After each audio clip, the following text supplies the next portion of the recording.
have an awesome presenter who will be speaking on the topic of healthcare, which should be important to all of us. And we hope that you will enjoy and benefit from today's session. Please help me and give a big welcome to Dr. Kenneth Fowler. Hello, everyone. How are you guys doing? Now, if I can share my screen here. I am Dr. Ken Fowler. I'm going to be doing the presentation today, and I'm glad to have all of you here talking about the understanding the effects of ongoing and historical racism on people of color. I'll tell you a little bit about myself and how I ended up doing what I do, which kind of help you understand how I ended up being in front of you today. A little bit about me. I'm originally from Dallas, Texas, born and raised. I'm a diehard Cowboy fan, as you can see there. I have my own sadness about the things going on with my Cowboys, but all of you keep them in your prayers. But straight out of high school, I went to the United States Navy. I was stationed in San Diego, California. I was in an officer training program called BOOST, which stands for Broadened Opportunity for Officer Selection and Training. And if you completed this program, it was a Navy and Marine program, and if you completed it, you were given an NRTC scholarship to any school that you're accepted to. And I was accepted to Southern Cal, University of Texas, and Florida State. And I thought I was going to stay. If any of you have been on the West Coast, I thought I was going to stay in Cali. I was going to go to LA and go to USC and be a Trojan. And then I saw how much room and board was, and I was like, maybe I won't be going to Cali. And everyone I knew went to University of Texas. My high school was a feeder school to that. And I was like, you know what? I want to be on the water. And I was 20 at the time, about to turn 21. And I glanced at the map and said, well, Tallahassee's on the water. I'll go there. And as I landed amongst the trees in Tallahassee, I realized I'd miscalculated where Tallahassee was just a tad bit. But Tallahassee's a great place. It has a way of wrapping its arms around you. And I ended up coming to Florida State. Florida State offered me the better package, and I was definitely happy to come here. One of the things that played out for me when I did that is I came here and I majored in economics with a business minor and was really set on going to get my MBA and going to work on Wall Street and being the super rich stockbroker on Wall Street. And that was kind of my naivete at the time.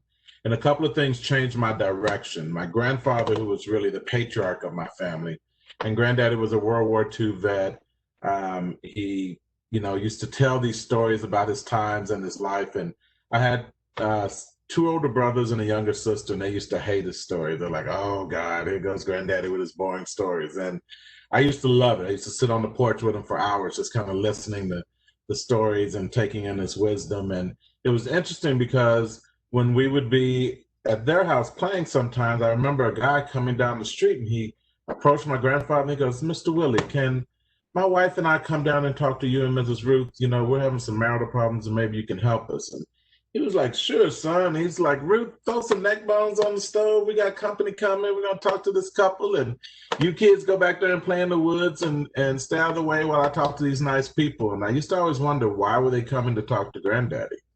And I guess I was kind of being exposed to therapy before I even realized it. I guess he was kind of like a ghetto therapist without a license, practicing in the hood, And so, but he and I were very close. And my senior year at FSU, my granddaddy was old school. He didn't believe in retirement. He was like, if a man can wake up, a man can go to work. He's very dedicated. And at 76, he was still working at a country club in Dallas doing 12-hour shifts, and then he loved it. And so to get to work, he crossed 6 lanes of highway. And this particular day, he crossed the first 3 lanes and was standing in the median, and the 2 cars in the next 3 lanes see this elderly man crossing the road.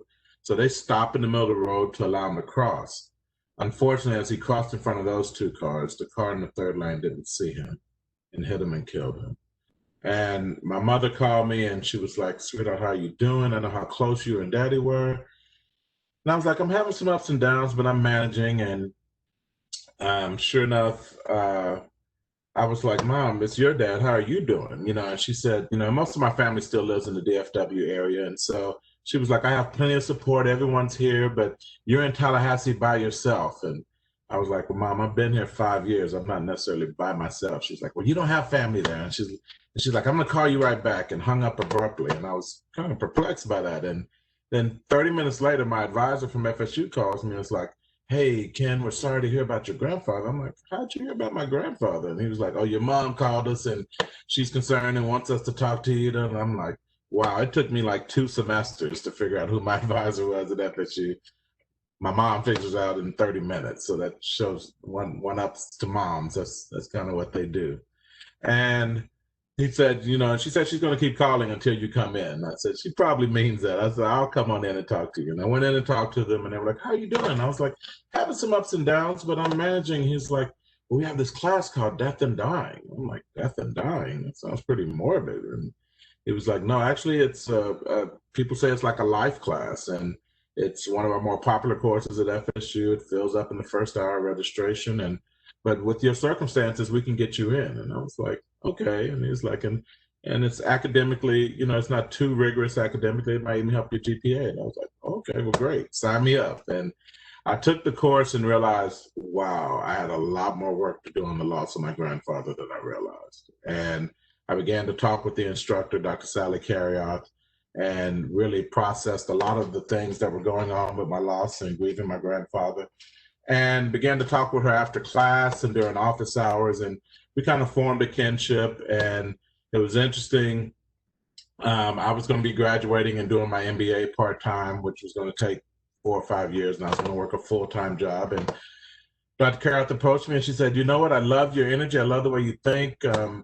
I'd love for you to be my teaching assistant. The one I have is graduating and you're going to be here for a while, so why not work together? And I said, absolutely, I'd love to work with you. And I began to work with her, and it was interesting because she travels a lot giving speeches on grief and loss and helping people around the world. And sometimes outside of office hours or class, students would come to talk and she wouldn't be there. And there were these 2 twins who had lost their grandmother.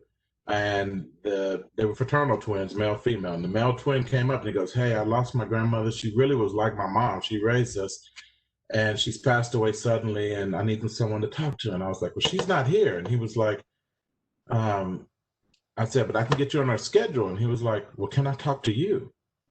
I said, well, absolutely, I'll listen. And he came in and talked to me for about an hour, and he was like, can I come back next week? And I was like, sure, she'll be back next week. And he came in next week, peeked his head in, and I was like, oh, let me grab Dr. Carrioth. And he was like, no, I'd rather just talk to you.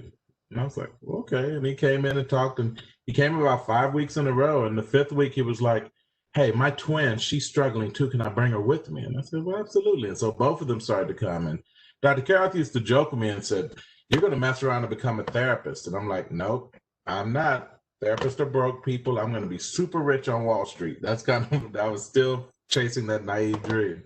And it was interesting. I worked with her for about 3 years. And Dr. Carrioth is this, those of you that may know her, she's a very dynamic and live wire, a blonde from Wisconsin that kind of will take over a room, and came in and said, hey, I've done something. And I'm like, what have you done? She's like, sit down. I said, no, I'm good. What'd you do? And she's like, well, I've enrolled you in FAMU's Masters of Mental Health Counseling program. You begin next week. I'm like, how do you arbitrarily enroll somebody in a master's program without their knowledge? I'm like, that is overbearing and illegal on a lot of fronts. And she's like, I know the registrar. I told them that you were my student. I signed the fees. I got the forms and I filled them out. I signed your name in a couple of places, and then we sent it over. And, and I'm like, how's this work? I'm working on my MBA. And she goes, look, I start off as your teacher. I became your mentor, and now I'm your friend. And she's like, you have a gift, and I hate to see you waste it. I've been doing this for over 30 years, and you have some innate gifts of doing this work. And with some training, you're going to be incredible. And she said, just try it for a couple of weeks. If you don't like it, you can go back to your crappy MBA program. She was very opinionated, obviously. And I called this lady at FAMU, and I said, hey, I'm Ken Fowler. And she goes, we hear you're coming to FAMU. I said, yeah, I just heard too. And the beautiful part of it is I got to FAMU and I realized that I absolutely loved counseling, and I was in the right place. And I got my master's from their counselor education program and did the mental health track. I took a marriage and family therapy course while in that program, and I really love the way marriage and family therapists view families. They view it as a system, that anything that happens in that family system everyone is impacted by it. We may exhibit different behaviors, have different reactions to it, but we're all impacted by it. And that's the way I understood problems in my family and problems in other people's family. And marriage and family therapists view that they look at the problems and they look for the theme that undergirds that problem. And if you address that theme and get the family to on one accord around that theme, then you'll see a lot of the conflict in the family dissipate. And I said, that's exactly what I want to do. And so I immediately applied to the PhD program at FSU in marriage and family therapy and got accepted, and was really knew what I wanted to do in life and was very excited. And normally you go to a PhD program and you chase down people and you say, hey, you chase down the professors and say, will you please be my major professor? And they kind of play you off and they're like, we will see, And so, but I was in orientation and Dr. Charles Figley approached me and said, are you Ken Fowler? I said, yes, sir. And he goes, I'm Dr. Charles Figley. I'm going to be your major professor. And I was like, okay, I didn't know it worked like that, but I'll take it, And so, and he said, I heard you're a vet. I've heard good things from Dr. Kareth about you. And I love to work with you. You and I are going to do a lot of great things. It's like, but you're going to have probably twice as much work. And I was like, why are we going to have twice as much work? And he was like, well, hey, our Monday through Thursday, our days were filled in the doctoral program because we had classes from 9 to 3, and then we saw clients at the clinic from 5 p.m. to 9 p.m. But we had Fridays off, and he's like, we're not going to have Fridays off. He's like, we're going to do a trauma clinic from 8 to 5 on Friday. You're going to supervise social work students to teach them how to do grief, loss, and trauma work. I'm going to fine tune your trauma skills, and you're going to be the chief resident, and I'm going to supervise you. And I was like, absolutely, let's go. I was so excited about being in the field that I knew I wanted to be in that I didn't even feel overwhelmed by the additional tasks. And so the second year of that program, I became what's called a certified traumatologist, where I work with traumatized individuals ranging from rape survivors, attack survivors, incest, natural disasters, terrorist attacks, anything that traumatizes someone. I had the humble assignment of, after the 9/11 attacks, being 2 weeks after the attacks, being flown to Manhattan to go work with families there. I've worked on a lot of regional tragedies here in the Big Bend area with school bus crashes. There've been some plane crashes. Even when Hurricane Katrina was going on, Department of Health had me come out and debrief. We were sending all of our first responders as far down as from Miami to Tallahassee over to Mississippi, because Florida had taken over the 2 bottom counties of Mississippi. And we were seeing as some of our people were returning that some of them were glossed over. And so I went there to debrief the folks who were returning and brief the ones that were going. So I've been loving this work and doing this work since 1999. It was interesting. In 2003, I became the assistant dean over at the College of Nursing and realized after a couple of years, I want to do what I love, which is therapy, and resigned and began my business, Systemic Effects, where I've had the going on 15 years of doing this great work of helping people work through their problems, deal with their trauma. And so, and part of my business is I do training and consulting. That's how I ended up with the City of Tallahassee, where the city recognized that we need to treat the entire employee and their issues that are not just behind the work desk that we need to address. And so thus I end up in front of you talking today and about a tough subject that my goal is to help you understand better historical racism, helping you understand the systemic racism that goes on in our community and how we all together, because it's going to take all of us to address it. So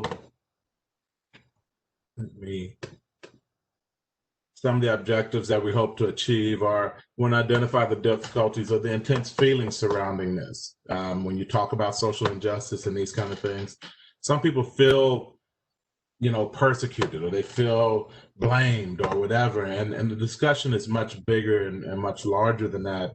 And we want to get at the diversity and the inclusion that how it can strengthen our community.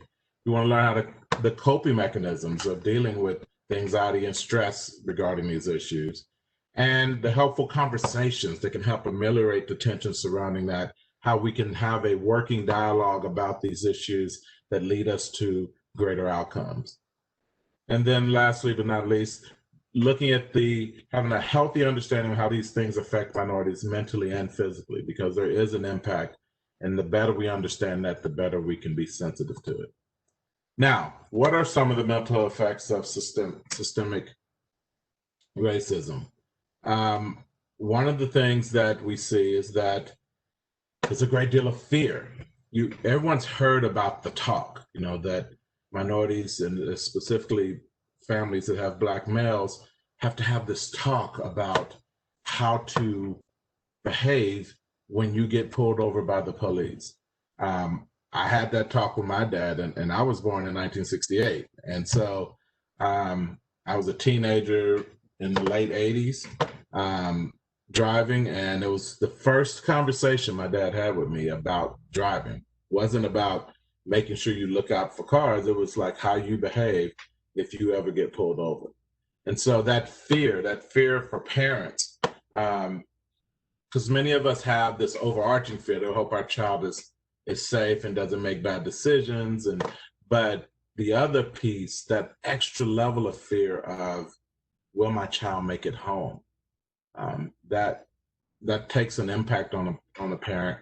Do I overcorrect and keep them from doing the things that other kids get to do so that I don't worry, or do I allow my child to have a full life?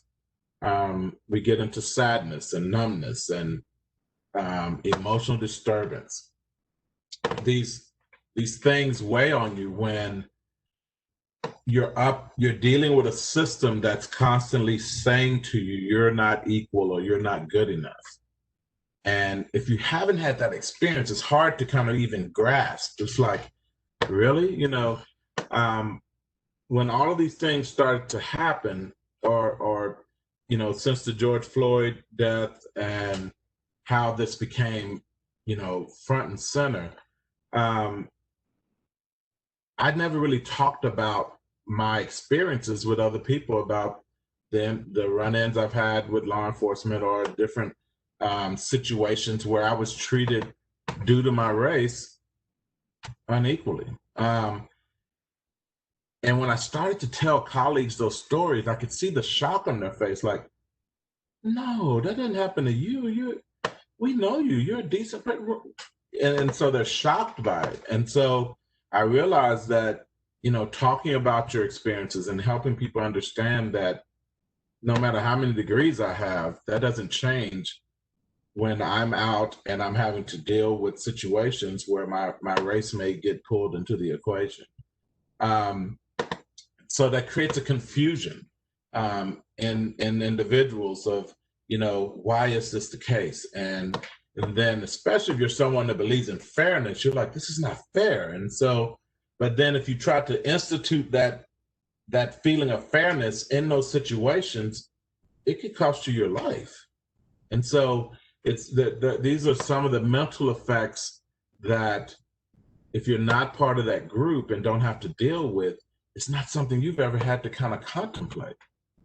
Going in, and so then there's this part of anger that comes out about it, like, this should not be, and you get angry. And I talk to people about anger, and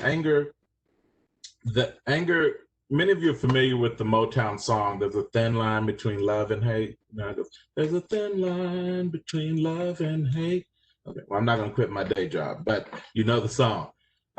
If you don't now, you have some semblance of how it goes. There's a thin line between love and hate, but there's a thinner line. There's a fine line between mad and sad.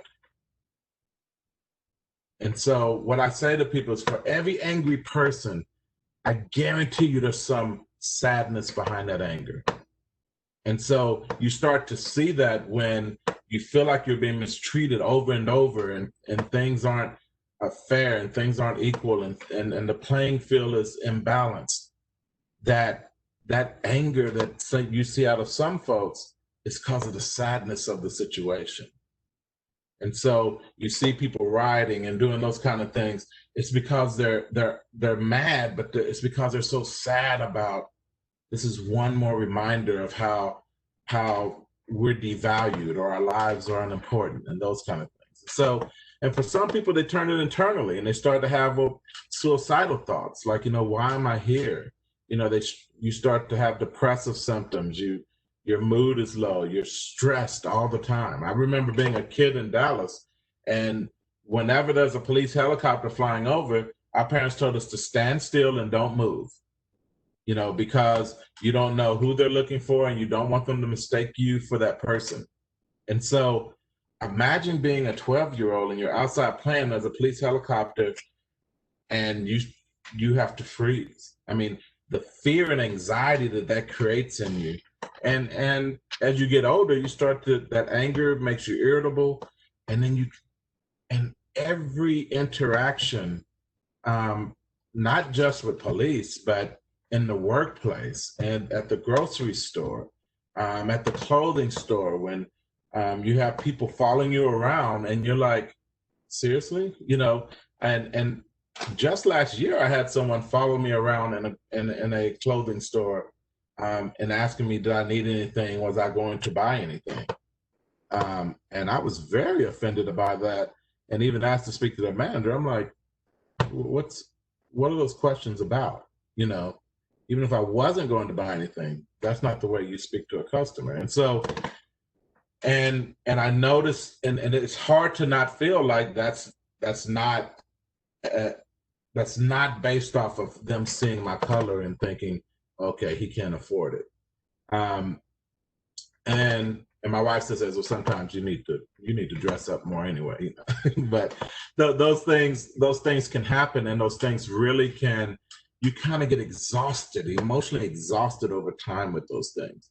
And so those kind of things, and those are mild kind of interactions, but when you have an interaction where you are physically assaulted or you are detained, overnight or things like that, you can start developing some PTSD, post-traumatic stress disorder, from the trauma of those situations. And so there are real mental health effects of this, and we sometimes just blow it off like, oh, well, not everybody's like, just shake it off. And it's like, it's much harder when you're the target of that to just shake it off. So, joining up. When we look at issues of inclusion, diversity, and social justice, what part of that concerns you? I try to get people to kind of think of, when we think of community, we have to think of, we're a part of every part of our community. Anything that's going on in my community, and if it's mistreatment of anybody in our community, I'm concerned about that. But we have to figure out, what are we concerned about? What things excite you about changing the dynamic? And then, how do we interact in social media? How does social media play into this? Social media has become a big, big media outlet to communicate thoughts, feelings, and culture. And so I see some things on social media that trouble me terribly, where people are saying and doing things, or putting out perspectives that are just not respectful of people's humanity. And so we have to look at, what part do I play in that? What part do I play in being a change agent in that? And so those are things that, and I've said to friends at times, you probably need to take that post down. That post is a little inappropriate, or that post is not, sensitive to women's issues, or sensitive to, racial issues, or those kind of things. And so, and I'd say 75% of the time when I do that, the person says, wow, I didn't even think about that like that. And so there's an implicit bias that we experience, where we're even unaware of our prejudices sometimes. And so we have this certain vision of what someone who has racial prejudice, what they look like, or what their behavior is like. But implicit bias shows us where Sometimes it can just be a subtle bias that we have that we act on unconsciously. Now, what is social justice? It's important to understand what it is. And it's a process and a goal. The goal of social justice education is full and equal participation of all groups in a society that's mutually shaped to meet their needs. And so the important piece there is that we're trying to have full and equal participation in our community. I don't think anyone out there says that, oh, there's some of us that should have access and some of us that shouldn't. Unless you just sign up for unfair practices to other people. But those of us who see our fellow humans as people and as entitled to being treated fairly, see that as we all should have the same opportunities and same full and participation in our society. Social justice includes a vision of society that is equitable and all members are physically and psychologically safe and secure. There is I can't remember her name, but there's a woman, she's a little older, but she's a professor, and she did this talk, and she was talking to a group of predominantly white crowd, and she said, how many of you white folks here, how many of you would change positions with Black people in America? And none of them rose their hand. And she goes, no one rose their hand. And she said, that either says one or two things. She said, it illuminates the fact that you must know what's going on since you don't want to choose that life for yourself. And the second thing is, if it's not good enough for you, how can you be silent when you see it happening to others? And that's where the whole silence is not an option has come about. And I've talked with my mother, and today I wore my pink shirt because my mother is a breast cancer survivor, and I want to honor her, Ms. Sharon Thornton, my mom, and she just celebrated birthday October 22nd, and so I wore this for her. But I was talking with her about some of the things that are going on now, and kind of what I came up with is that there are these critical moments in our society where there's a shift in awareness. And it happened in the 60s when she was a girl, a young woman, and it was when people saw on TV the water hoses being put on the trees, and the water hose was so strong, the fire hose was so strong that it was taking bark off of the trees when the water hit the tree. That was how strong it was. And then they saw that same fire hose being put on a crowd of people, and the dogs were attacking them, and they were being beaten with batons. And when that showed on TV, the decent people in America saw that and said, this needs to stop. This is not how we should treat our fellow Americans. And thus, the civil rights movement and all of that caught a lot of energy, because I tell people all the time, the civil rights cannot happen without there being some decent white people in our community who say, we agree, this is not okay. Because the minority didn't have the power to make those kind of changes. And so it took us working together to have the civil rights movement even be successful. And so the George Floyd moment, where everyone watched a man get his life snuffed out live and recorded, the decent people at home who were like, I didn't know this was happening. I've heard stories of this, but I didn't really give much credence to it. But I got to see it firsthand. And they said, this is unacceptable. And that's why you see in our marches, it's not just African Americans or Latinos or Asians marching. It's a large number of white people supporting the cause. And so that's when the decency of our community comes together and says, we're going to make a change. And so I think this is our 60s moment happening in 2020. Now, what is systemic racism? Well, there are three components to this definition, and I forgot the name of the young lady I got it from, but I thought it was very poignant.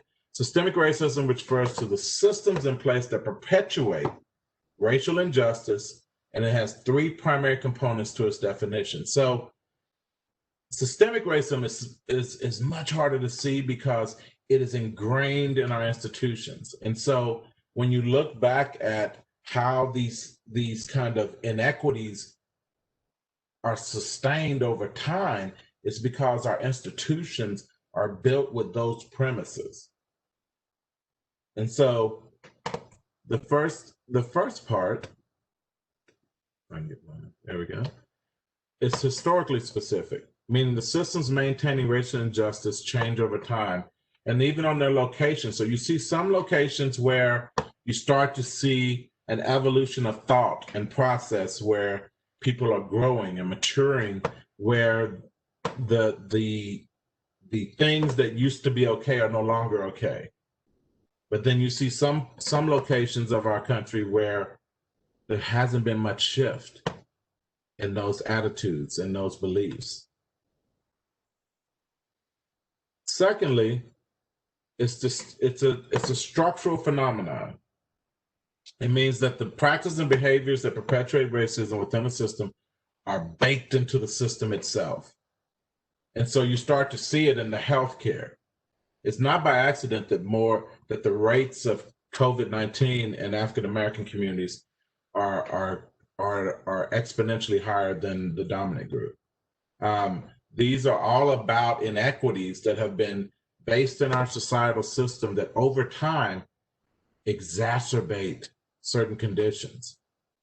And so it's baked into the system itself. And so when you look at police brutality, I know plenty of policemen who are friends of mine. And so I don't believe all policemen are evil or that, but you ask yourself, is there something baked into that systemic system of how they view certain individuals that cause other policemen to react in different ways?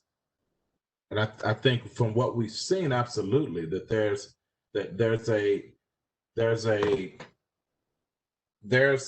a hesitancy to give the benefit of the doubt to someone of color versus someone who's white.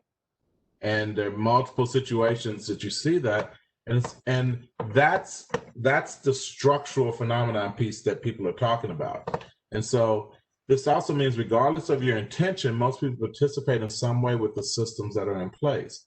And so that's why someone says, well, I don't think that way, or I don't feel that way.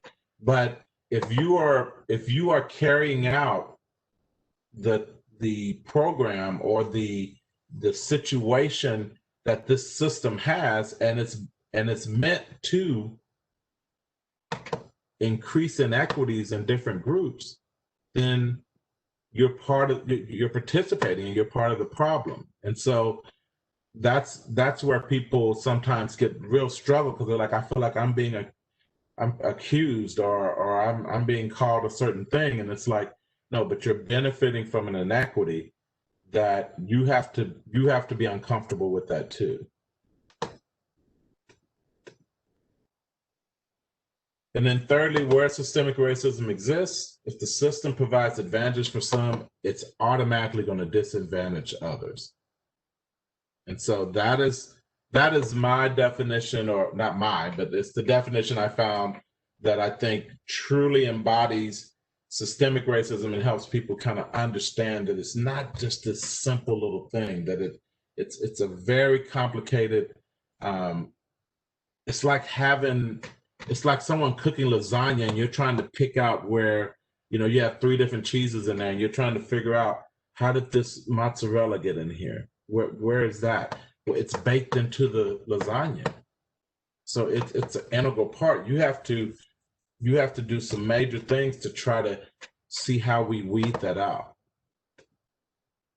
Now, what are some ways to cope with this? Because many of you have dealt with this all your life. Some of you have watched friends deal with it and you don't know how to help them.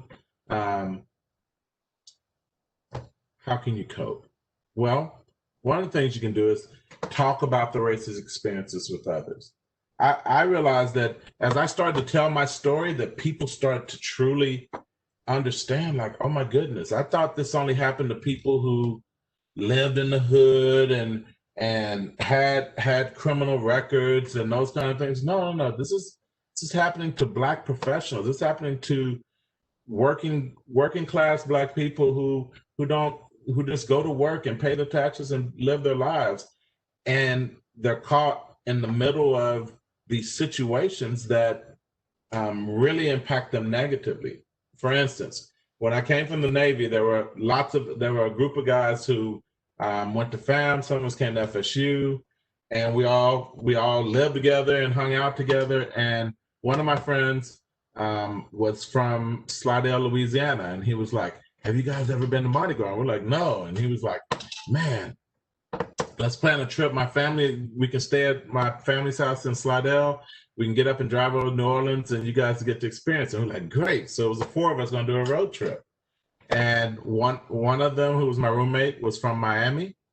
I still had my Texas driver's license. The other guy was from Missouri, and he was from Louisiana. We're driving. We get pulled over by the police. I think it was in Mississippi, and the man came to the guy who was driving was speeding, and he asked for the driver's license and registration. He gave it to him, and then the other cop that came on the other side said, "I need all of your licenses." Now, this is in 1989. We weren't about to say, "Why do you need our licenses?" We weren't driving and how we were raised, you don't have those confrontational conversations with law enforcement because it can turn out bad for you. And so we all just pulled out our licenses, gave it to them. They looked at them, they were like, "Whoa, look what we have here. 4 different guys from 4 different states." And we're like, "Sir, we're all military. We're in the NRTC program at FSU and FAMU." And, and he was like, "Right." And they were like, "Everybody out of the car." They made all of us get out of the car. They searched our car, took all our luggage out, and on I-10 went through every piece of our luggage. And we're like, "This seems unnecessary, sir." And it's like, "Boy, watch your mouth." And I wear contacts, and those of you who wear contacts, it had an AOSEP container in it. Most people don't use it anymore, but AOSEP it had this little thing where you put your contacts in and you drop it in this water, and it'll fizzle overnight and clean your contact. And they pulled out my AOSEP container, and we're looking at it. They're like, "Look at this," as though it was some kind of drug paraphernalia or something. I said, "Sir, that's for contacts. And he said, "I told you to close your mouth, boy." I'm like, "Yes, sir." When we finished and they realized we didn't have anything on us and we had to put our own stuff back in our luggage, then they began to talk to us about, "Oh, FSU looks like they have a good team this year. Do you guys been to any games?" And I'm like, we had no interest in having any chit chat like that, but we were like, "Yeah, the team's doing good." Yeah, it's like, "Yeah, we cheer for those guys, blah, blah." And we just got back in the car and we drove. And we drove from there to Louisiana and never spoke a word. It was just how sad and angry we were that we were just like, "Man, I can't believe that happened." So as I tell friends about that experience, they're just like, "You're kidding me." No. Yes, those things happen. And so other ways to cope is foster a strong sense of racial identity. And some people take having racial pride as I'm denigrating another group. And that doesn't mean that you're denigrating another group.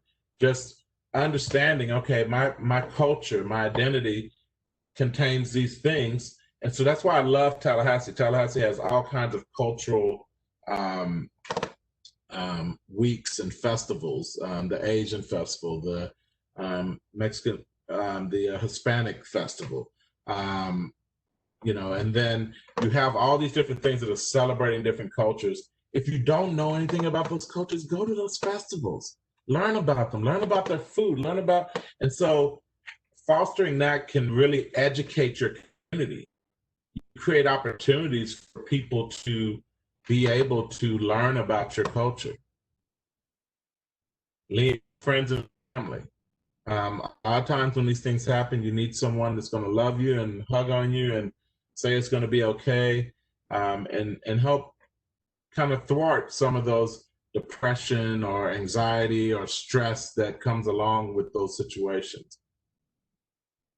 And some studies have found that having a strong support network may even combat depression. Because it was funny, I was on, and to show you how things work, I was going with Dr. Carrioff on she had a vacation home in North Carolina, and I used to, if I couldn't make it home to Texas, they'd say, come with us. And so I was with her husband and her daughter, and we're riding to North Carolina, and I was driving and I got pulled over. I was going a little fast. And so they pulled me over, and as he's walking up to the car, I got the license, the registration, and I undid my seatbelt. And she's like, why are you undoing your seatbelt? I was like, because I'm going to have to get out. And she said, why would you have to get out? He's just going to write you a ticket. And I was like, no, every stop that I've had to get out. And so she's like, stop being silly, put your seatbelt on. And the guy came and he peeked in and he's like, oh, hey. And he spoke to her. She was sitting in the front seat. Her husband was sitting in the back with his daughter. And where you guys going? And she told him, I said, we're going to North Carolina. And he was like, well, you're going a little fast. You just need to slow it down, and wrote me a ticket. And I was flabbergasted. I was like, wow, I didn't even have to get out of the car. So those differences in experience, she didn't even understand why I thought I had to get out of the car. And so those are the things that when you get that support network, and it can even help you combat depression, lean on folks. Now, I believe in providing people, and a lot of what I do is providing people a pathway to competence. So here are 5 key concepts I think can be helpful in you finding that pathway.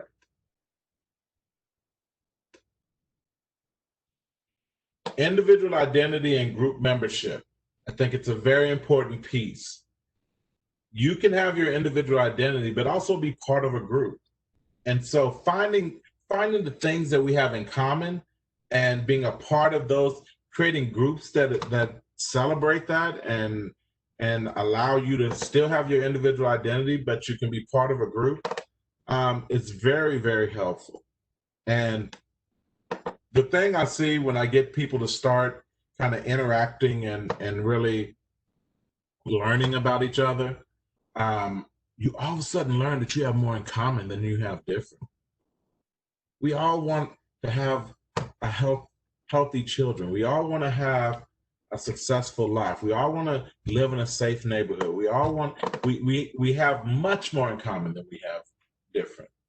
And so understanding your individual identity, you understanding other people's identity, and allowing you all to be cohesive and part of a group can lead to thwarting a lot of this disconnect that we have in our society. And right now we're in such a divisive time in our community. It is sad. And the people that can fix it, stop looking for the top. It has to be us. It has to be the community, the people in our community working together and saying, we're not adopting someone else's doctrine of how we treat each other in our community. We're going to decide how we do that, and we're going to do it in a way that fosters love and respect. And so and we don't come out the womb with hate. We that's something that's taught. I mean, think about it. When you look at kindergarten classes, they're kids from all different races hugging each other and wanting to be friends and all those kind of things. And as they get older, you start to see a separation. You start to see people start to kind of kind of see the differences as a negative versus, wow, this is how diverse we are. Now, the second thing is privileged and marginalized groups. And it's important to understand the difference in what's going on with that. Because when you look at privileged and marginalized groups, you start to, and I think I have some questions here, so let me answer those very quick. Someone just asked me, how can you prepare children and grandchildren for interactions with police without traumatizing them? One of the things that you can do is help children understand, and it's what my dad did. My dad said, look, as long as you know you haven't done anything wrong, you have nothing to worry about.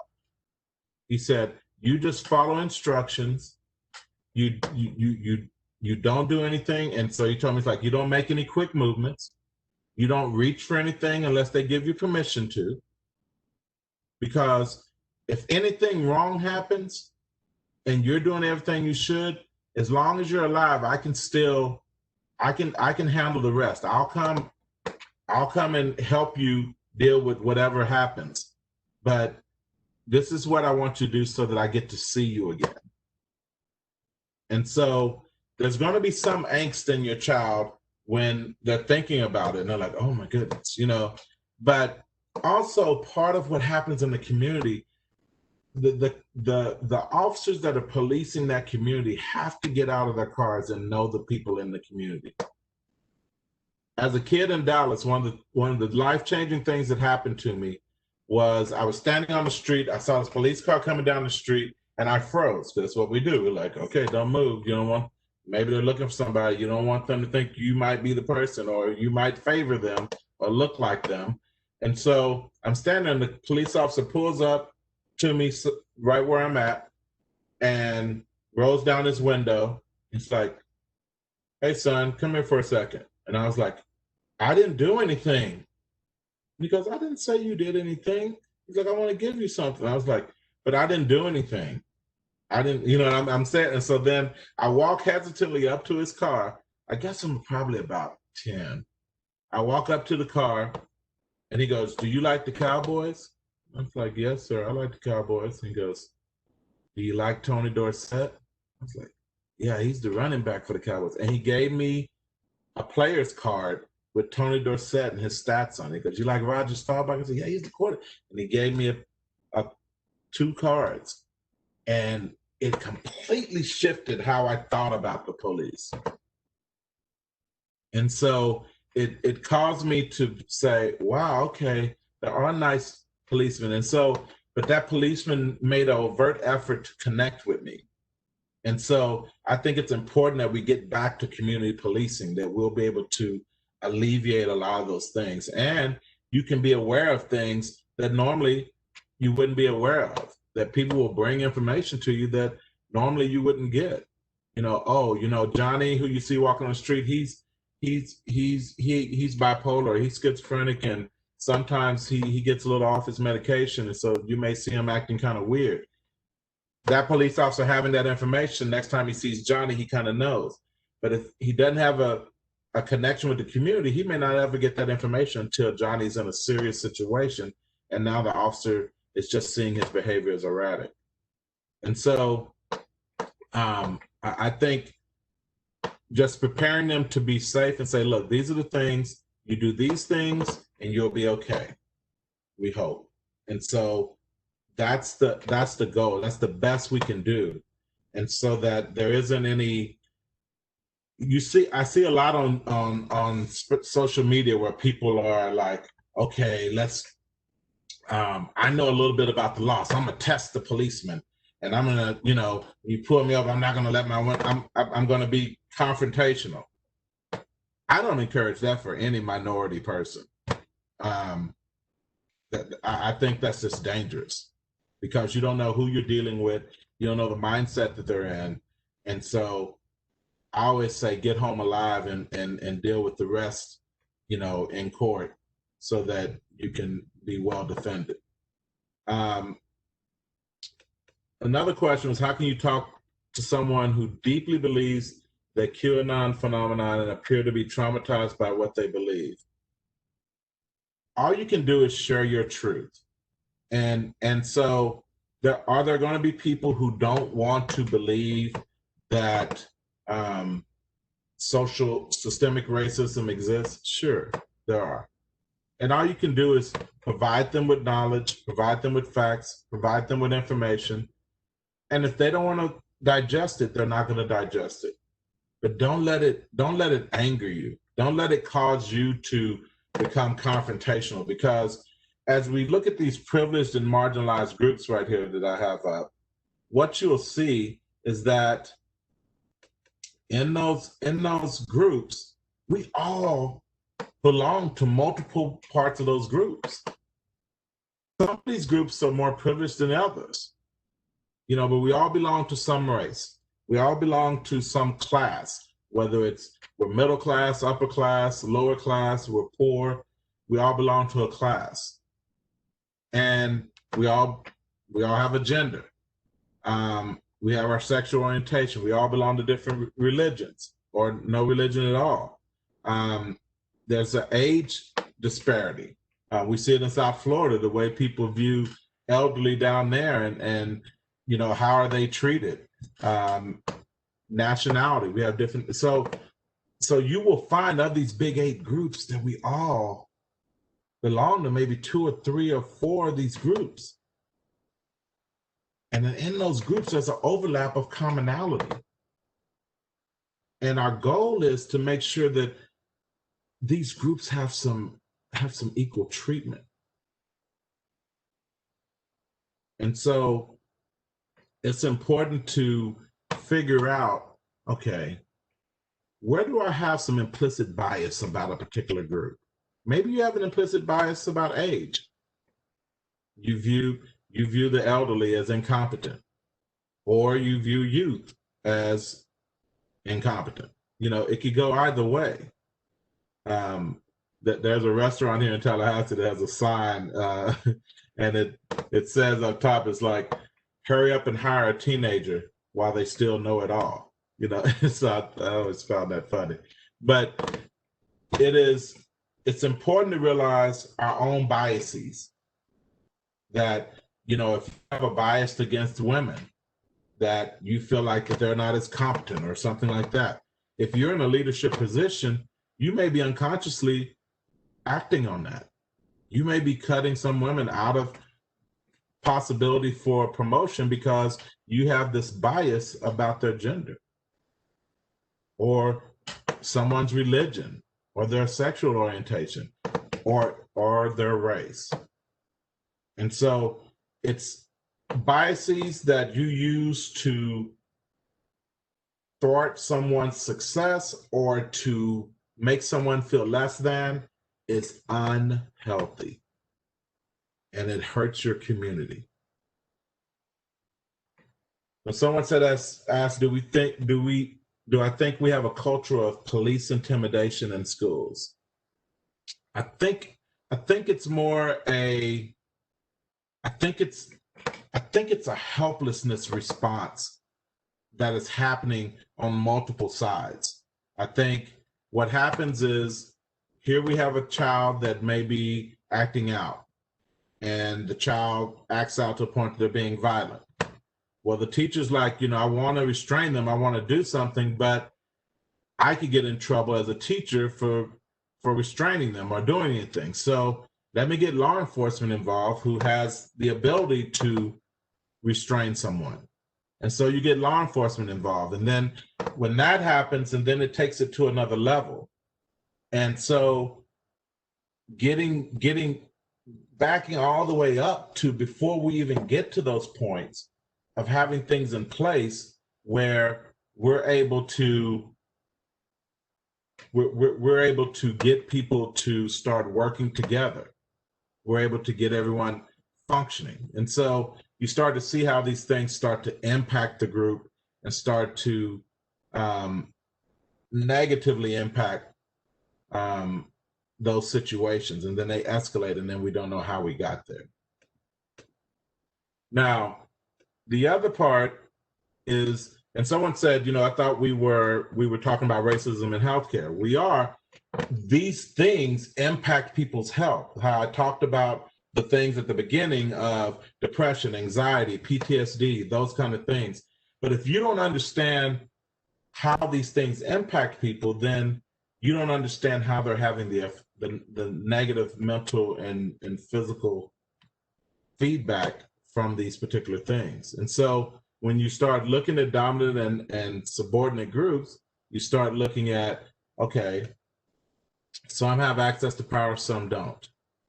The marginalized group, the subordinate group doesn't have access to power. So if the group in power is not thinking about the greater good, then someone's going to suffer. The rule making, control of resources, we see that often where that starts to impact us negatively. Fitting into the organizational culture. The culture was not even designed for me to be a part of it. And so those feelings of rejection and feeling like I don't fit in, over time, that takes a toll on people. And people psychologically start to struggle because you're getting the message over and over again that I'm less than. And so imagine taking a child and spending its first 6 years telling the child that it's less than. What do you think that child's development is going to be like psychologically and emotionally? It's not going to be good. And so imagine this happening over a lifetime of how people may start to view themselves or view their community.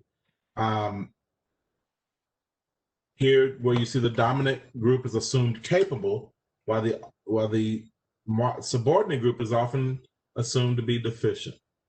These are biases that come about, and sometimes people don't recognize that, wow, just being part of this particular group, these are the initial premises that people feel and think about me before they even know me or know who I am.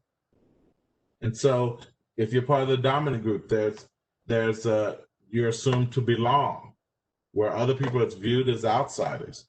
I don't know how many times, because I've been able to interact in multiple different groups, that people have said to me over the years, like, you're not like the other Black people. And I'm like, what do you mean by that?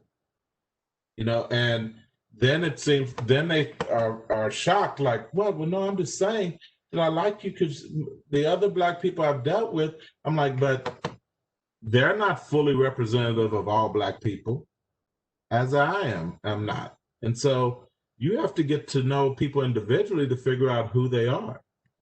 And so when you start making these kind of blanket statements and you think you're complimenting them, it sometimes can be insulting. This is one that we see with law enforcement.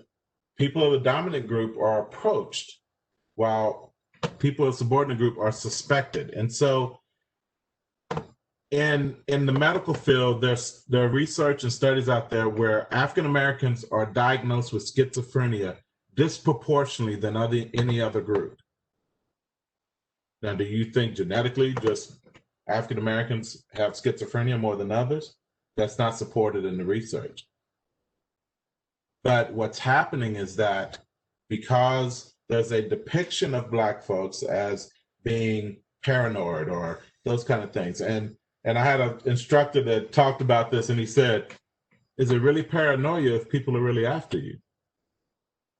And so all of a sudden you start to understand. And so there's been shifts in the mental health field of really evaluating and reevaluating these diagnoses that have been given out about schizophrenia and those kind of things on folks, when sometimes what they're feeling is induced by their environment. Some things are seen as normal for the dominant group, where when someone from the subordinate group gets into a particular position, they're seen as a special exception. And what you will find is that most subordinate groups are not asking for you to give them something. They're just asking for a level playing field to compete with everyone fairly. They're not saying, give me something I don't deserve. It's about give me an opportunity that everyone else has. And so throughout this summit, you've heard different people kind of help identify how those things systemically have played out in our institutions, in our bank loans, in our housing, all of those things that play a big part. And so, as you see, there are other things that the focus from someone in the dominant group is saying, look how far we've come. We're not back in the 40s.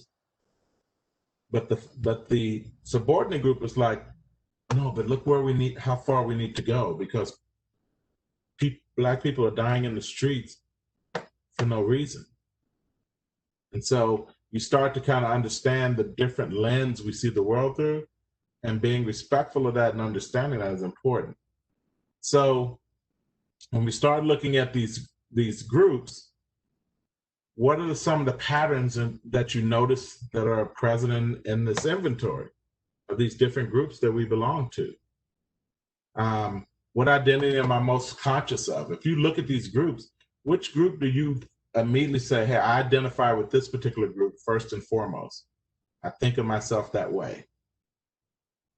And so that gives you a good snapshot into where your strengths are, where your biases are, what are you thinking? Now, the equal versus equitable. There are many people who struggle with the concept of fairness, and they think, okay, if we just give you the same amount, that's equal. And it's like, no, you have to systemically make sure that what you're giving me is equitable, that I'm getting the same thing out of what you're giving for that group to be successful. And so we've seen that throughout, from the 60s on to now, where communities are given certain things, or how property taxes are part of funding certain schools. And so some schools are funded better than others. And we've put in all kinds of things to try to balance that out or figure that out. But there are people who work against those particular measures because they don't care about equity. They don't care about it being equitable. And so we sometimes get fooled by the equal piece when there's no equity in that equality. And then we get into intent versus impact. And so I try to help people understand that some people, people in the dominant group, some of them benefit from some of these social injustices and inequities that exist. And I don't believe that you're going to work and that's your intent. Like, yeah, I'm gonna take advantage of this imbalance. But there's still an impact by you gaining that advantage. There's a great video that I would have shown it. I started to look for it, but it was a video to start out with these high schoolers, and it was helping people understand the unfair race in life. And so they had these kids stand on a line, and he said, now when I call out certain traits, I want you to take 2 steps forward. And it said, if you grew up in a 2-parent household, take 2 steps forward. And kids would take 2 steps forward. And then it was like, if you grew up in a home where you never wondered where your next meal was coming from, take 2 steps forward, 2 steps forward. And so it came up with all these different dynamics that the kids themselves had no way of impacting. And by the time he finished, I guess it was maybe 12 or 13 different things he said, you saw kids spread out across this field, and it's this race that they were going to run, and some of them were 50 yards, 60 yards ahead of the others. And he said, now turn around and look behind you. And he looked at the other kids in the back, and disproportionately, those kids were minorities.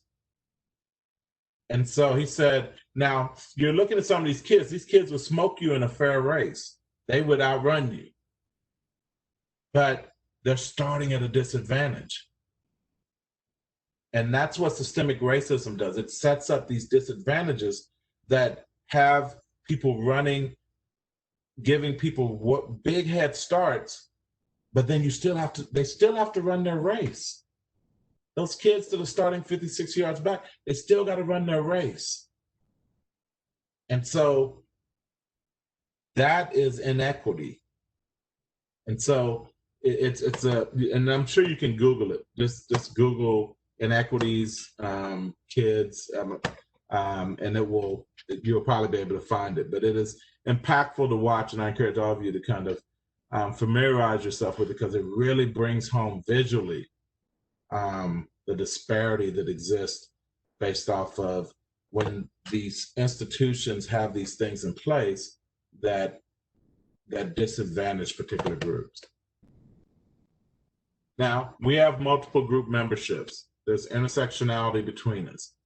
We can change some of these pressures and these health issues and health disparities that exist between these groups, because when you see that difference, a lot of that is outside of our control. That if our institutions are built that way, and mind you, the people who put it together, a lot of the creators, that was their intention, or that was the nature of how things were done and viewed at the time those laws and institutions were created. And so they're simply reflecting the state of the times when they were created. If we look at those realistically and balance that out, our community, everyone in our community benefits. In the military, one of the things that we talked about is you're only as strong as your weakest link. And so if we make sure the least of us is as strong as they can be, then our community elevates. And so that's where our intersectionality of where we can help each other and function together to make these changes and to not dismiss, the disparity that's between particular groups that is leading to, depression, suicide, PTSD, all of these things that destroy people, destroy families, and they destroy community. One of the things that Martin Luther King said was that injustice anywhere is a threat to justice everywhere. And so imagine if we all took that approach to our community, that we want to make sure that we have equal health care for each community. We want to make sure that, just sheer dental care, the imbalance in that. I know several dentists who talk about how dental care is a major, there's huge disparities between minorities and the dominant group of just sheer dental care. So what are the conversations that we have? One of the things is asking yourself, what resonated with you from these comments? What are your reactions, your connections? What are your thoughts? Because none of this discussion is to accuse someone. These discussions, this summit's about enlightening our community. That when I work with couples on their marriages, I enlighten them about the dynamics, the dance of dysfunction that I call it, that couples get into. And I enlighten them about the dysfunction so that they can try to make the changes. That is what this conversation is all about. Enlightening everyone about the dysfunctional matter of systemic racism that exists in our institutions, in our community, how it impacts people mentally and physically. It is exhausting when every time you get pulled over, your heart rate goes through the roof because you don't know how this is going to play out. And you haven't done anything wrong that would lead to you even being arrested, even if you were speeding or you made a wrong turn. For someone who's in a minority group to feel like this interaction could cost me my life. That is a level of stress and anxiety that many people of the dominant group do not feel on a daily basis or a weekly basis. And over time and over years, that takes a toll on people. So what do we believe are the characteristics of a caring and supportive community? How do we express that online? What can you personally do to make sure that those around you feel that they matter? I was raised by a family where, you know, if you're walking through a building and you see the janitor, you see, even when I was in school, my mother was like, you speak to Mr. Johnny, who's the janitor, and you be respectful to him. Just because he's picking up the trash doesn't make him less than. And so I was raised to speak to people to let them know they matter. So if I see my garbage man come by, I'll speak to him. Hey man, how y'all doing? What's going on? I'll engage them because they are people. And so based on these comments, here's kind of the thing that I push people towards. What is the one thing you will start doing that you haven't been doing that to make our community more cohesive, more loving, more accepting of people? What's the one thing that you're going to stop doing that in this talk you've realized, whoa, I didn't even realize I had that bias. I'm going to stop doing whatever that is. And what's the one thing that you'll continue to do to make your community a welcoming place for all? Because see, some people call me a Pollyanna, but I believe there's good in all of us. And there are areas where we're doing good and there's areas where we could do better. And so greatness comes from when we start looking at the areas that we can do better. Some of the things about diverse community foundations that we see that can happen, they're built through building relationships of trust and commitment.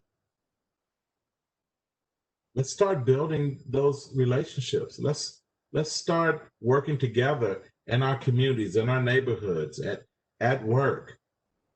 And I'm going to find out more about this person that I don't know, that I've worked with for 10 years and never really had a conversation with. Know that we don't know all there is to know. There's no way we could. But I guarantee you what you'll see as a therapist doing this for 21 years, I've recognized that we have much more in common than we have different than us.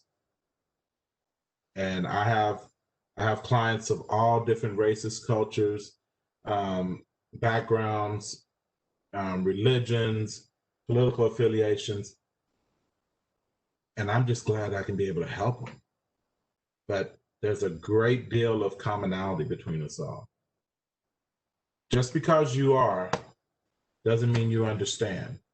So just because you're part of a particular group and you haven't had the same experience as someone else has, that doesn't mean that your experience is the totality of that group's experience.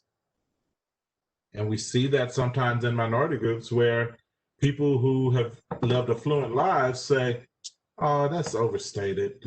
If you haven't lived in those other communities where it's more predominant, you don't get to dismiss that. One of the things you see is oppression is pervasive and it impacts us all. Like I said, we're only as strong as our weakest links. It's not our faults, but we must accept responsibility. See, diverse communities, they recognize there's some things that happened before us that we had no control over. But how do we get balance? How do we accept responsibility that it needs to change? Sometimes that's all we got to do is accept the responsibility that what's going on needs to change. And someone asked a question like, how do you balance frequently being exploited as the token and showing up and maintaining self-care? What you do, and I'm in lots of situations where I'm no African American there, or you know, those kind of situations. And what you do is you stay true to yourself. I never try to be something that I'm not. I never dismiss my ethnicity or how I interact or what I think about my community. I don't sit by idly when people make, comments that are inappropriate or comments that have an implicit bias to it, and I'll say, that doesn't sound very right. That sounds like you're saying that all such and such. And people say, well, no. I'm just pointing out to you because I want to educate. I don't want to attack or persecute. I just like to bring things to people's attention so they can be aware. Because with implicit bias, a lot of people aren't aware. And I remember being in a particular group, and we were having a meeting, and they said, Ken, what do you think Black people think about this? And I chuckled. I was like, I'm not sure. I wasn't notated the spokesperson of Black people, but I can tell you from my experience how it impacts me. But there may be other people in my community that see it differently. And so I kind of always put that codicil to kind of, when I see it's blatant, and that's a blatant kind of token statement. But I try to point it out in a way that educates people and helps people understand, hey, this is the commonality of my culture has many variations. And so you can't just stick it to a certain group of characteristics and say that covers the whole group. One of the things that I do is I tell people conflict and discomfort are often part of growth. Anytime we've really had to grow, it's felt uncomfortable, hadn't it? The number one source of stress, when I do stress management trainings, is I tell people the number one source of stress is change. I didn't say positive change or negative change, change period. Even a great deal of positive change is stressful. And so these changes that we're trying to make in our community, that we must make, because we have taken steps backwards with the way people are interacting with each other in the community. It is okay to differ on political parties and agendas and those kind of things. It is not okay to be attacking your fellow neighbor and attacking their character and all of those things. Nothing gets accomplished by that. And it only creates this heightened tension in an already tense environment. Because with COVID, I've been telling people worldwide, there's a 25% increase in depression amongst everyone because of COVID and the restrictions and the things that come about with what we're living in. And so if you're already struggling with depression, add 25% to that. You're already struggling with anxiety, add 25% to that. And so we have to, as it says, seek to understand and then be understood. We're always trying to get our point across. I want to understand what your perspective is. I want to understand you. Let me understand you, and then I'll try to get you to understand me. But seek first to understand, and you'll start to see that, wow, there's a lot to learn in here. We all have to practice some forgiveness and letting go. If we're holding on to past hurts or past wrongs and we're not willing to let it go, then there's no growth that can happen. And internally, do the self-work, the healing, the self-love that's necessary for you to accept others. People ask me, when you deal with racism, how, aren't you just livid walking around? I was like, I'm not happy about it, but I feel sorry for people who have openly racist views and just, they will tell you, I hate this particular group. Because I'm like, man, that's a tough way to live. Like, imagine if I hated white people. what my day would be like. So I'm having a good day, and every time I see a white person, I'm like, oh goodness, and it ruins my mood, and I have to scrunch up my face and project negativity. That's, if you got to do that every time you see someone of that particular group, that's a tough way to live. And so do the self-work, the healing. There are no quick fixes. We have to methodically attack this time and time and over time, but it will get better. And in a diverse community, individuals and communities do grow and they do change. It is possible. We have made great accomplishments and progress over the years, but we still have work to do. There is hope.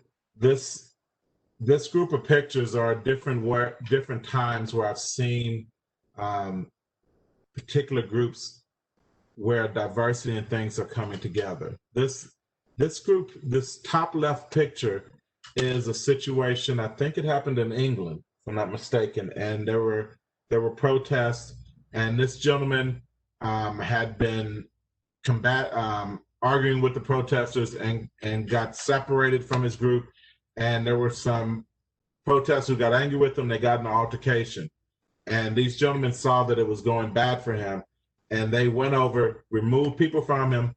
This guy picked him up, put him on his shoulder, carried him over to the police so he could be protected and wouldn't be harmed. And that's the kind of humanity we have to have for each other.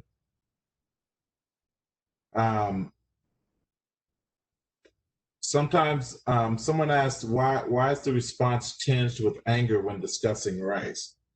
It's that mad, sad piece that I talked about earlier, that the anger comes from how sad people feel from being treated a particular way for such a long time. And some people have had that experience more frequently than even me, that, you know, I live a privileged life.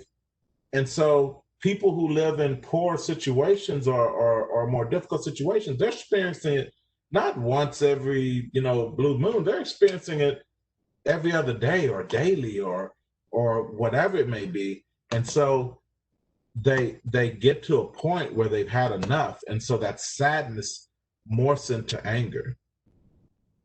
And so, but if we're looking to understand, we can dissipate that anger. When we're like, look, I just want to understand why you feel the way you do. And I want to understand how you got to be so sad or so angry about what's going on. Help me understand. And when we have that inquisitive approach to it, man, we can really begin to hear each other better. This other picture on the top right is a young girl that's at a protest. She's with her parents, and this police officer standing near them, and she says, "Mommy, is he gonna kill us?" And the mother said, "Why don't you go ask him?" And so the little girl went over to the officer, tugged his pants, and was like, "Mr. Officer, police officer, are you gonna kill me?" And instead of the officer saying, "Go back to your parents," or blowing her off, the officer knelt down and began to talk and said, "No, that's not my job. My job is to protect you. And I have no intention of hurting you or your family. My job is to help protect you." And had a conversation with this girl. That's very similar to the situation where I got the Emmett Smith cards from the police officer when I was a young boy in Dallas. That's building community. That's having conversation. That's us not being ready to pounce on each other, but to listen to each other. The picture on the bottom left is here when kids are this age and you see this kind of group commonality where they're working together, they're engaging each other, there's a respect. You can see it on all of their faces that they honor and respect each other. If we start having conversations with that kind of atmosphere, we can change the world. And remember, I talked about that in the marches now, you're seeing multiple people from the dominant group, from white people who are in these marches, who say what's going on is not okay. And we need all of us we need the dominant group to be a part of the change. And so you're seeing where people have silence is not an option, that people are no longer being quiet. And unfortunately, it's causing conflict in some white families where some members are holding on to these implicit biases or holding on to some racial beliefs, and other parts of their family saying that's not okay anymore. I'm not being quiet at the house when you guys are making these kind of comments. I'm going to confront you about them. But once again, I told you, growth comes at a price. And we have to, change is never comfortable. It's often discomfort. It's done under discomfort, and that's how we grow. That's how we change. I hope I've provided you with, a better understanding of how these things play out, and over time, mentally and physically, they take a toll on people. And the reason I went through and wanted you to understand what it looks like, so that you can understand have some propensity to understand what it feels like. Because when you understand that, then you start to understand that, wow, if someone has lived, 35, 40 years experiencing this over and over, do you think they might be a little stressed? Do you think they might be anxious? Do you think they might be a little paranoid that, things are tilted against them? Do you think they might feel hopeless, depressed, helpless? Absolutely. And so when we see these things of, killings that are happening that are uncalled for, and all of a sudden you see the community erupt, it is because of that sadness. It's because of that overwhelming pressure cooker of oppression that has happened, and that community is saying no more. And so that's when people start to protest. And the peaceful protests are absolutely legitimate and need to be, they're catching people's attention. I don't agree with the looting and the burning and the rioting and all of that. I don't think that doesn't get us talking. I think we need to get to talking to each other, listening to each other, and better understanding the experience, the human experience that the minority groups in our community are experiencing, and figuring out and looking at our institutions, looking at our laws, and figuring out what's exacerbating this. What changes can we make that stop these things that are continuing this inequity that exists in our community? I hope this has been helpful. I'm willing to take any questions that you may have. Kristen or Felicia, do we have other questions out there, or are we about done? Just sent you another question, and I am monitoring the chat as we speak. Okay. Someone wrote, I've enjoyed this presentation, agree with the growth starts with change, a change of views, a change of heart, a change of speech. To be honest, I've been scared, maybe uneasy is a better word, to be involved with protests because often things turn sideways. I want a format that is an open forum for people to sit together and talk, learn about possible opposites of view. Absolutely. And that's what we need. Those are the true tenets of how we make change in this area. But there are people that still struggle with how they've been treated, and it's hard for them to express it in ways that people can hear it. Someone asked, do you think social media is helping bring the reality of what's going on by providing video? I only ask because people are still not being held accountable. I think what's happening with video is that, and with media, is it's helping people understand that this is not in a vacuum, that these beliefs, these biases, how people are treating people. I mean, imagine if we didn't have the technology we do now, how many of these things would have gone under the radar and unnoticed? It is uncomfortable to see them. It's uncomfortable to see people feeling comfortable of accosting or attacking verbally a member of our community because they look or talk different than we do. And then one of the things that is happening is that some of these people that are doing these things, you're finding quickly after that the organizations that they work for, that they're involved with, are terminating them. And so there's a cost, there's a consequence to this kind of treatment. And what happens is that if you're saying things that you don't want on video, then stop saying them. Stop treating people that way. There is a price, and it's unfortunate. It only exacerbates the problem. And so, and for all of our safety, let's have some humanity in how we talk and treat each other. Because we all have families, we all have people we want to get home to. And so this dynamic of, I feel emboldened to speak to you disrespectfully and attack you and call you racial slurs and those kind of things. Those things throw gasoline on an issue that's already burning.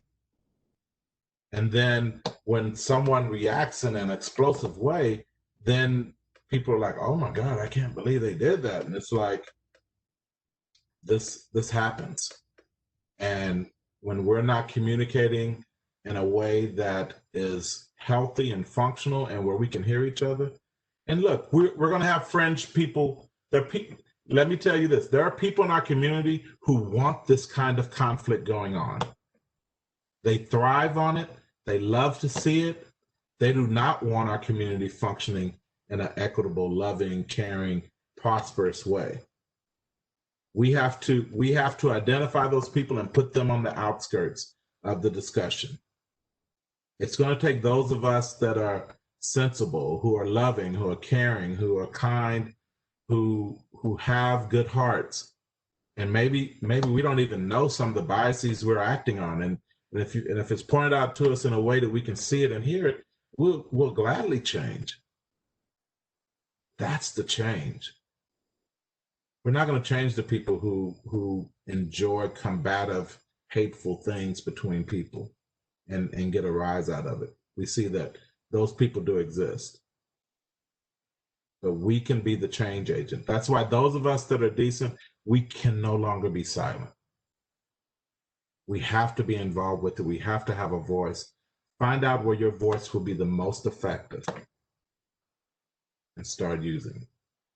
Well, thank you all. I hope that this has been helpful. I've enjoyed talking with you all and answering your questions. And if you have, I'm going to put my information in the chat for you. So that if you'd like to reach me or email me, you can. I do not believe the attendees can see the chat. Okay. Well, do you have a slide you can put up for everyone? Oh, I can go back to the original slide. Thank you. Okay, and what I'll do, let me just adjust that slide, escape and put something here. I will move this up.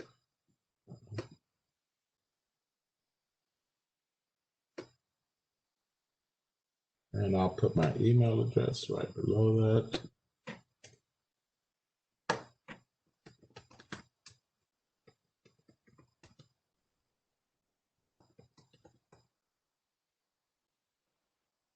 There's my email address, and that's the name of my business. You can pull me up online, and I hope that let me go back to slideshow.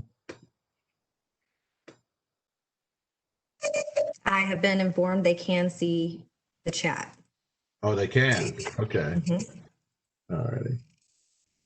Well, there it is. I put it on the front. On the front there. So, and this, I see we have one other question.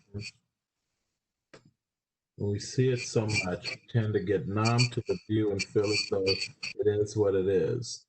What can we do when the power structure in place does not show the same type of empathy and encourage helpful dialogue? I'm so proud the city has forums like this. There's someone in your power structure, hopefully, there's someone in your power structure who has an ear for it. And I think you have to figure out who that person is and begin that dialogue and see if they can use their influence to have that dialogue become part of what's happening in your work area. And if it becomes to a point where your entire power structure is subscribing to something that's unfair or inequitable, that's what human resources is for. That you go and talk to HR and you say, hey, I just like for there to be some illumination of what's going on, and hopefully we can have a dialogue to see if it can shift or change. But there are institutions there are mechanisms put in place at the city for us to be able to address these things, and I think we have to make a real effort to be in an uncomfortable place and say, hey, I want to bring attention to this. I do not see any other questions at this time. Felicia? Okay. Thank you, everyone. Again, thank you, Dr. Fowler, for answering those questions and for a great presentation today. It was truly informational and much needed, especially today. It was a pleasure to have you with us, and we appreciate all the information that was given today. Thank you. Well, thank you. And I'm glad to be a part of it. Those of you that have been impacted by cancer in your families, or you have a loved one who's battling it, my prayers and thoughts are with you, and I wish you well. Take care. I want to thank everybody for attending, and we hope you benefited from and enjoyed this presentation. Our next workshops will begin at 6 p.m. We hope that you will join us. Again, these were recorded, and if you have any questions, just let us know. Have a great day. Thank you, Dr. Fowler. You're welcome. Take care.